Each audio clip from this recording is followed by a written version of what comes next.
ٹھیک ہے. تو قرآن نام ہے لفظ اور معنی دونوں کا، یعنی نظم اور معنی دونوں کا. تو یہ تو مختار مذہب اور جمہور علماء کا مذہب ہے. اس پر دلیلیں بعد میں دیں گے.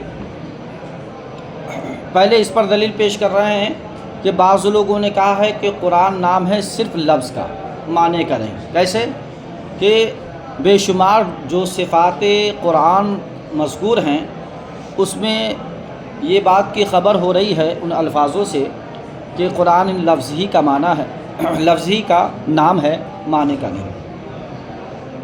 کیسے؟ جیسے کہ نزول ہے، تو نزول جو ہوا ہے وہ الفاظ قرآن ہوا ہے. نہیں سمجھے؟ آپ نہیں دیکھ پا رہے ہیں، کیا دیکھا بتا دیں.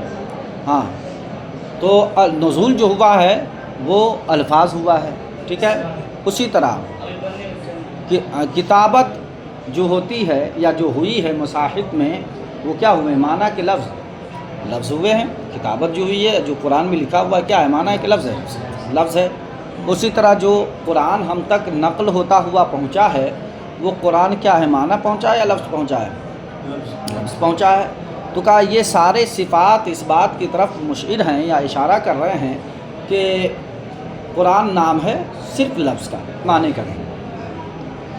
اور بعض لوگوں نے جو تیسرا قول پیش کیا ہے کہ بعض لوگوں کے نزدیک صرف معنی کا نام ہے، تو اس پر استدلال کیا حضرت امام اعظم ابو حنیفہ رحمۃ اللہ تعالی علیہ کے اس مسئلے جواز پر کہ آپ سے جب پوچھا گیا کہ فارسی زبان میں قرآن عظیم کی تلاوت نماز میں جائز ہے کہ نہیں، تو آپ نے کیا کہہ دیا؟ جائز ہے. ٹھیک ہے. اسی پر تھوڑی سی گفتگو اور ترجمہ کر کے ہم آگے بڑھیں گے. کہا ہوا اسم للنظم والمعنی جميعا، کہا قرآن نام ہے نظم اور معنی دونوں کا. تمہید لتقسیم ہی بعد بیان تعریف ہی، اس کے تعریف کے بیان کے بعد اس کی تقسیم کی تمہید ہے. یعنی ان القرآن اسم للنظم والمعنی جميعا، یعنی مفہوم یہ ہے کہ قرآن نام ہے نظم اور معنی دونوں کا. لا انہ اسم للنظم فقط، نہ صرف نام ہے نظم قرآن کا صرف فقط، کما ينبئ عنہ تعریفہ، جیسے کہ اس کی تعریف سے یہ پہچان ملتی ہے، خبر ملتی ہے. تعریف اس کی کیسے کی ہے؟ المنزل کہا ہے تو گویا انزال سے، المکتوب کہا ہے تو کتابت سے، المنقول کہا ہے تو نقل سے. تو یہ ساری چیزیں وہ ہیں جو الفاظ ہوتے ہیں. ٹھیک ہے. ولا انہ، اب تیسرا معنی، تیسرا قول، ولا انہ اسم للمعنی فقط، انا صرف قرآن نام ہے معنی کا فقط، کما یتوہم من تجویز ابی حنیفہ للقراءۃ الفارسیہ فی الصلاۃ، جیسا کہ وہم ہوتا ہے کہ ابو حنیفہ رحمۃ اللہ تعالیٰ علیہ نے جائز کا قول کیا ہے فارسی میں نماز میں قرات کرنے کا، مع القدرت علی النظم، نظم پر قدرت ہونے کے باوجود، نظم عربی پہ قدرت ہونے کے باوجود. وذالک لأن الاوصاف المذکور، اور وہ لفظی اس وجہ سے بھی سمجھ میں آ رہا ہے کہ وہ جو اوصاف مذکور ہوئے ہیں یہ سب معنوی ہے نا، معنی ہے قرآن کا، قرآن معنی کا نام ہے. تو کہا یہ اوصاف جو مذکور ہوئے ہیں یہ جاری ہیں معنی میں بھی تقدیرا. اچھا جی، یہاں پہ یہ جواب دے رہے ہیں، کیا دے رہے ہیں؟ جواب دے رہے ہیں. یہ کہا کہ یہ کیسے کر دیا کہ لفظ جو ہے منقول ہوا ہے، معنی منقول نہیں ہوا ہے. لفظ کیا ہے؟ حقیقتاً منقول ہوا ہے، اور معنی حکماً منقول ہوا ہے. یعنی لفظ کی تہ میں معنی منقول ہوا ہے. صرف لفظ منقول ہونے کا کیا مطلب ہوا؟ کوئی مطلب نہیں ہوا. لفظ کے ساتھ ساتھ معنی بھی منقول ہوا ہے. ٹھیک ہے. یعنی کہنے کا مطلب یہ ہے کہ ہے نہیں. تو کہا یہ کیسے سمجھ میں بات آئے گی؟ کہا تقدیری طور سے معنی بھی یہ سارے اوصاف میں مذکور ہیں. اور انہوں نے جو دلیل بنائی ہے کہ امام اعظم نے فارسی میں جواز کے قائل ہو گئے، جواز کا قول کر دیا، تو اس کا جواب دے رہے ہیں کہ وہ جواز الصلاۃ بالفارسیہ انما هو لعذر حکمین. کہا کہ یہ نماز میں فارسی میں نماز کے جواز کا جو قول کیا ہے، یہ قول جو ہے ایک عذر حکمی کے بنیاد پر ہے. ٹھیک ہے. یہ شرعی عذر کے بنیاد پہ ہے. وہ ان ابو شرعی عذر کیا ہے کہ وہ ان حالت الصلاۃ حالت المناجات، کہ جو نماز کی حالت ہوتی ہے وہ مناجات کی حالت ہوتی ہے مع اللہ، اللہ تعالیٰ کے ساتھ. یعنی وہ اللہ کی بارگاہ میں عرض و معروض کرنے کا ذریعہ ہے نماز. ٹھیک ہے. اور والنظم العربی معجز بلیغ، اور نظم عربی جو ہے وہ عاجز کر دینے والی اور بلیغ ہے. ٹھیک ہے. اس پر میں گفتگو کل کیا تھا، ٹھیک ہے. فَلَعَلَّهُ لا يقدر علیہ، تو شاید کہ وہ اس بات پہ قادر نہ ہو، او یا دوسرا جواب دے رہے ہیں، او لِأَنَّهُ إِنِ اشْتَغَلَ بِالْعَرَبِ يَنْتَقِلُ الذِّهْنُ مِنْهُ إِلَى حُسْنِ الْبَلَاغَةِ وَالْبَرَاعَةِ، یا اس وجہ سے کہ وہ عربی میں اگر مشغول ہو جائے تو اس کا ذہن اس سے حسن بلاغت اور براعت کی طرف جو ہے منتقل ہو جائے. اور حالانکہ معاملہ کیا ہے کہ نماز میں خشوع خضوع معتبر ہے. وَيَلْتَزُ بِالْاِسْتِجَاءِ وَالْفَوَاصِلِ، اور وہ عربی کے جو مسجع اور مقفع جو عبارات ہیں، جو الفاظ ہیں، وہ اسی میں لگ جائے، یا اس سے فائدہ یا اس سے تلذذ حاصل کرنے میں لگ جائے. سمجھ گئے نا؟ اس میں تلذذ کرنے میں لگ جائے، سمجھ گئے، اس سے فائدہ حاصل کرنے میں لگ جائے، یا اس کا مزہ لینے میں لگ جائے. بات سمجھے نا؟ تو اب وہ خشوع خضوع جو نماز کی اصل روح ہے، اس روحی سے وہ کیا ہو جائے گا؟ محروم ہو جائے گا. اس لیے امام اعظم نے فرمایا کہ ٹھیک ہے، تم کو اگر خشوع خضوع پیدا تمہارے نماز میں اگر فارسی میں تلاوت میں ہو رہی ہے تو کر لو، کوئی مسئلہ نہیں. سمجھ گئے نا؟ ایسا کیوں دیا؟ اس کا جواب ہے، اچھا، وَلَمْ يَخْلَصِ الْحُضُورُ مَعَ اللَّهِ تَعَالَى بَلْ يَكُونُ هَذَا النَّظْمُ، تو خلوص اللہ کی بارگاہ میں نہیں پیش ہوگی بلکہ وہ نظم کی طرف جو ہے چلا جائے گا، حجاباً، جو حجاب ہو جائے گا بینہ بین اللہ، اور اس بندے کے درمیان اور اللہ کے درمیان. اچھا، کیوں دیا؟ اب یہاں سے کہ ایسا کیوں دیا؟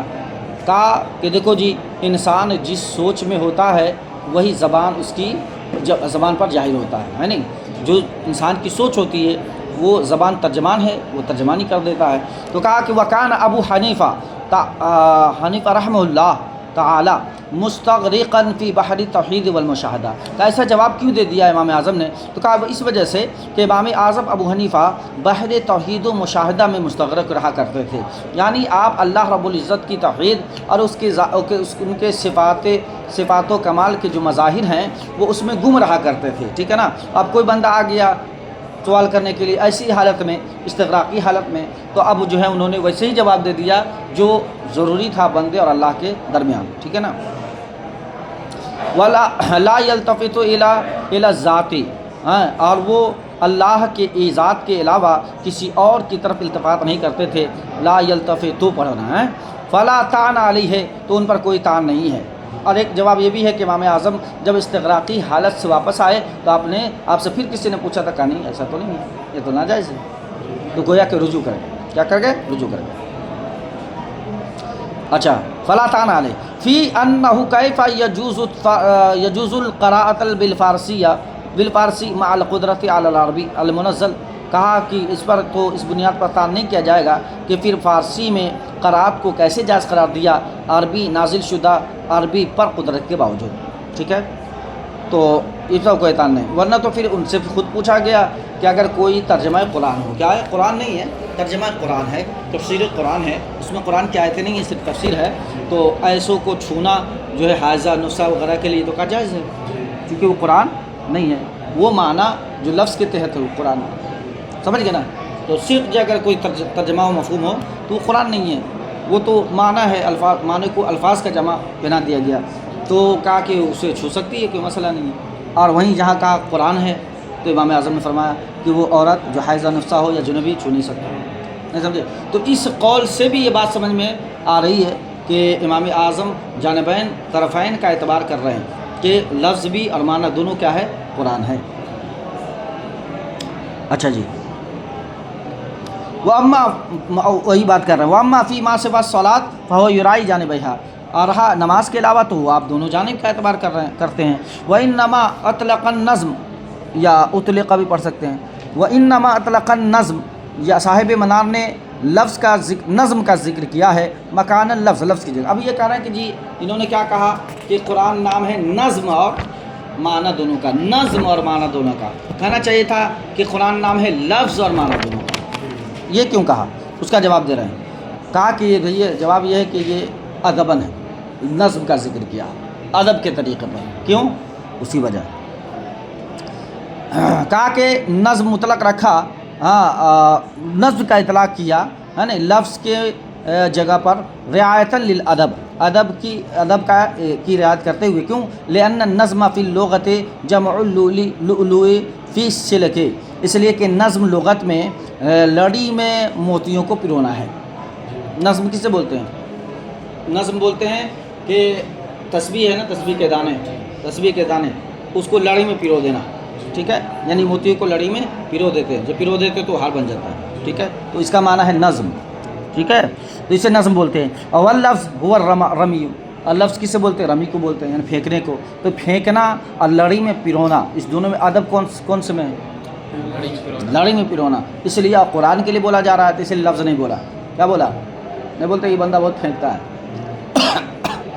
ایک تو یہ بھی ہے بولنے کے معنی میں پھینکنا، بہت پھینکتا ہے، اور ایک یہ کہ یہ بندہ بہت بولتا ہے، ٹھیک ہے، یہ بھی ہے، اور ایک بندہ یہ کہ بہت بلیغ بولتا ہے، نہیں سمجھے، بہت اچھا بولتا ہے۔ تو بولنا تو سب جگہ ہے، اسی طرح یہاں پر بھی کیا ہے، لفظ تو کمانا رما ہے تو پھینکنا سب میں، لیکن قرآن کی بات جب آئے گی تو کمال ادب دکھایا جائے گا، کیا دکھایا جائے گا؟ کمال ادب، تو اس کمال ادب کے تحت نظم ذکر کیا، لفظ ذکر نہیں کیا۔ وَإِنْ كَانَ النَّظْمُ يُطْلَقُ فِي الْعُرْفِ عَلَى الشِّعْرِ، تو کہا کہ ایک سوال پیدا ہو رہا تھا کہ قرآن جو ہے، قرآن پہ نظم کا لفظ نہیں بولنا چاہیے، کہا ہے اس لیے کہ نظم تو اردو میں کسے بولتے ہیں؟ شعر کو بولتے ہیں، اردو میں اشعار کو بولتے ہیں نا نظم، اور قرآن اشعار نہیں ہے، قرآن اشعار نہیں ہے، یہ اعتراض ہو رہا تھا، ٹھیک ہے، تو کہا کہ یہ الگ بات ہے کہ عرف عام میں نظم کا اطلاق شعر پر بھی ہوتا ہے، یا اور یوم اب یہ انہوں نے کہا کہ دیکھو جو عرف عام کی بات میں نہیں کر رہا ہوں، قرآن خاص ہے تو خاص لوگوں کی اصطلاح بات کر رہا ہوں، خاص ہے تو خاص لوگوں کی اصطلاح کی بات کر رہا ہوں، ٹھیک ہے، اصطلاح میں کیا ہے؟ لڑیوں میں موتیوں کو پرو۔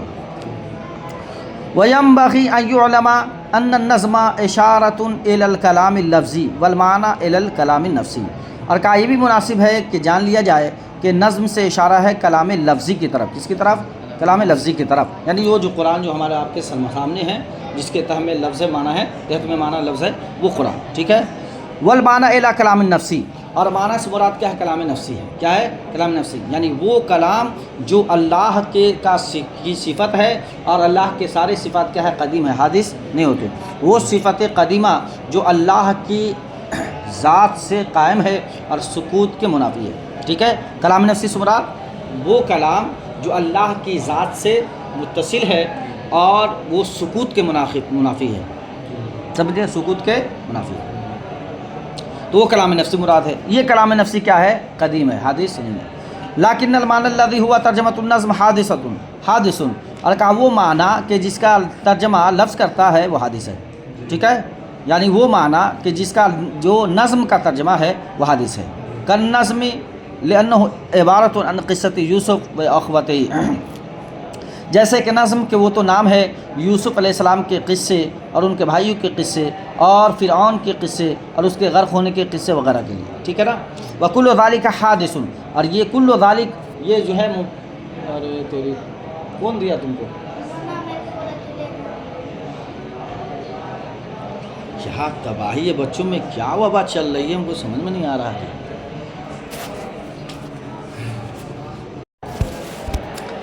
ہاں، تو کہا کہ قرآن عظیم جو ہے وہ معنی جو لفظ جس کا ترجمہ ہے نہیں، تو یہ حادث ہے، کیوں؟ اس لیے کہ اس میں یوسف علیہ السلام کے قصے ہیں، اس کے بھائی کے قصے ہیں، اور فرعون اور اس کے غرق ہونے کے قصے، اسی طرح بے شمار قصص ہیں اور امثال ہیں۔ وَكُلُّ ذَلِكَ، یہ بتا رہا تھا، وَكُلُّ ذَلِكَ حَادِثٌ، کُلُّ ذَلِكَ مضاف علیہ السلام کا مبتدا ہے اور حادث اس کی خبر ہے، ٹھیک ہے، تو کہا یہ سارے قصص کیا ہیں؟ یہ تو حادث ہیں، ٹھیک ہے نا۔